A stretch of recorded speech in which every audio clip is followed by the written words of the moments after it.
un cube ABCD EFGH et un plan rouge perpendiculaire à la diagonale AG. Alors ce plan coupe le cube suivant ici l'hexagone bleu. On peut faire varier O avec les flèches du clavier indiquées. Voici une section qui est un triangle. On peut faire tourner pour mieux voir au hasard de l'ordinateur.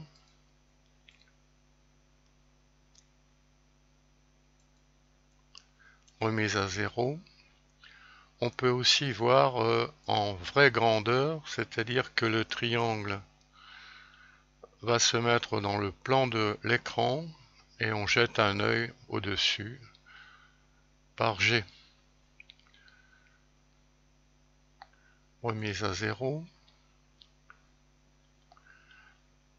Alors, en déplaçant haut, on arrive à cette position où on voit un hexagone.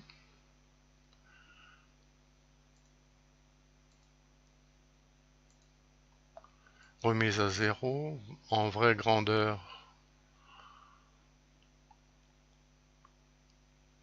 Voilà cette section hexagonale. On peut toujours faire varier K. Remise à zéro. Enfin, lorsque on déplace encore le point O, on retrouve un triangle comme section.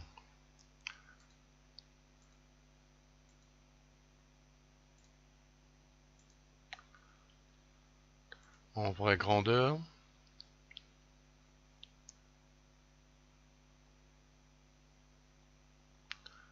Remise à zéro, page suivante, on s'intéresse au cas considéré au début triangle. Alors c'est quand K est inférieur à 1/3, apparemment la section est donc un triangle, ce qu'on peut prouver, démontrer. Alors, l'espace est rapporté au repère orthonormé ABDE. AX, AY, AZ. O, c'est un point de la diagonale AG qui est défini par AO égale KAG en vecteur.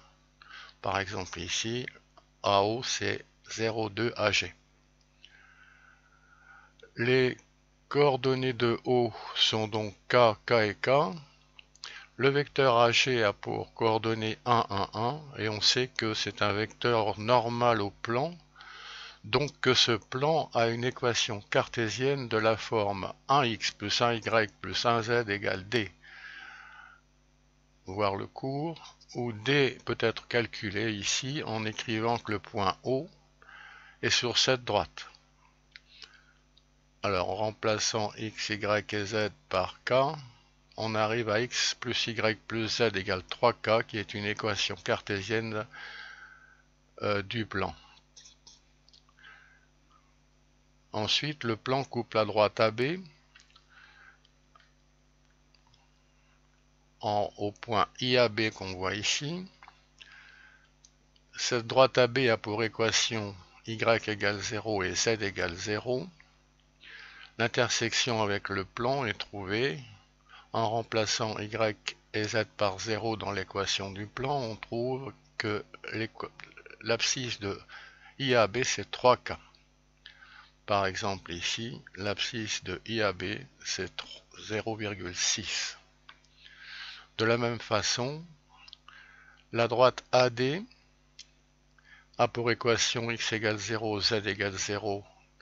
Il en résulte que IAD, point d'intersection avec AD, a pour coordonnées 0, 3K, 0. Et enfin, la droite AE a pour équation x égale 0, y égale 0, d'où les coordonnées du point d'intersection IAE, 0, 0, 3K.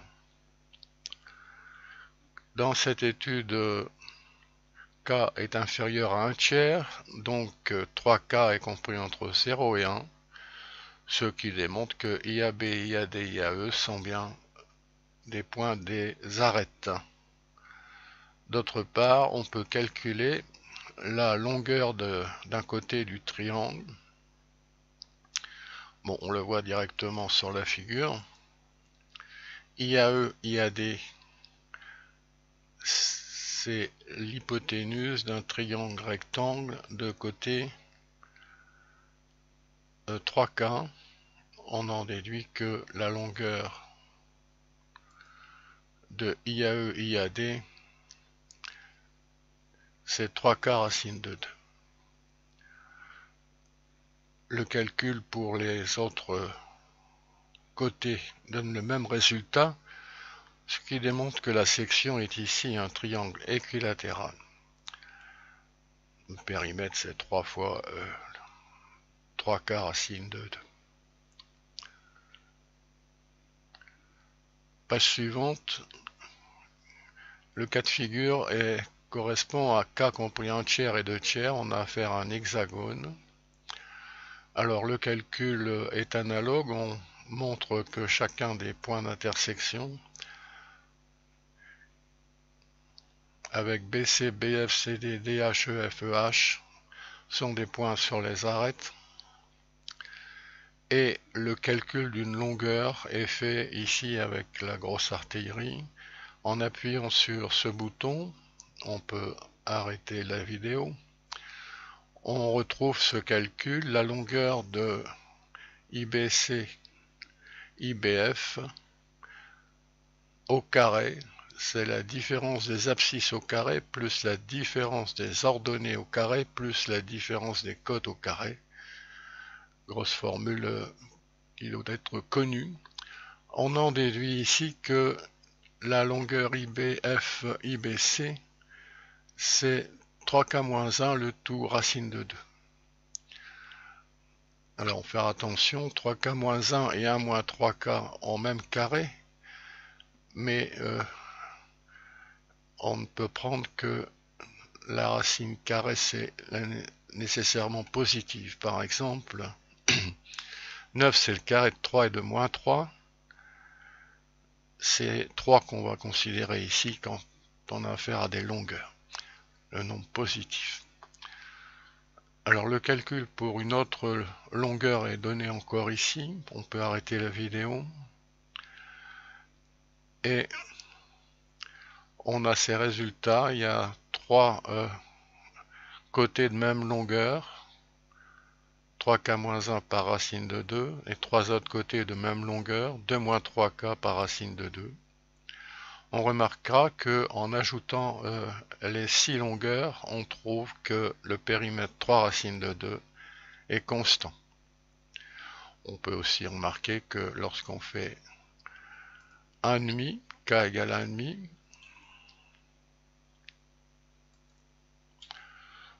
on trouve un hexagone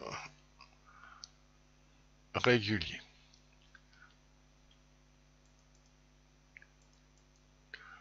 Voilà, on peut voir en vraie grandeur.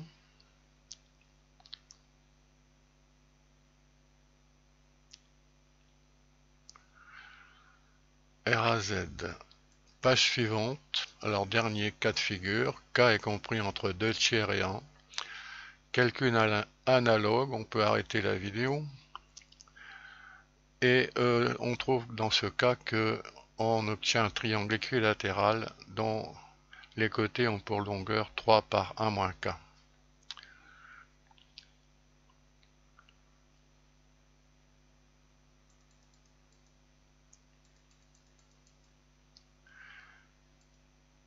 Dernière page. Alors on peut toujours faire varier le plan. Et on remarque que le périmètre P est fonction de K. On définit une fonction qu'on appelle f par morceau sur l'intervalle 0,1, le segment 0,1. f de K c'est 9K racine de 2 sur 0,1 tiers. f de 1 tiers c'est 3 racine de 2. f de K c'est 3 racine de 2 sur 1 tiers de tiers constant. f de 2 tiers c'est 3 racines de 2 et enfin f de k c'est 9 1 moins k racine de 2 sur 2 tiers 1. Alors on peut faire varier donc le point O et on peut suivre sur la représentation graphique de cette fonction f, représentation d'une fonction par morceau. Actuellement le périmètre est constant, il s'agit de l'hexagone. Et maintenant c'est un triangle dont le périmètre décroît.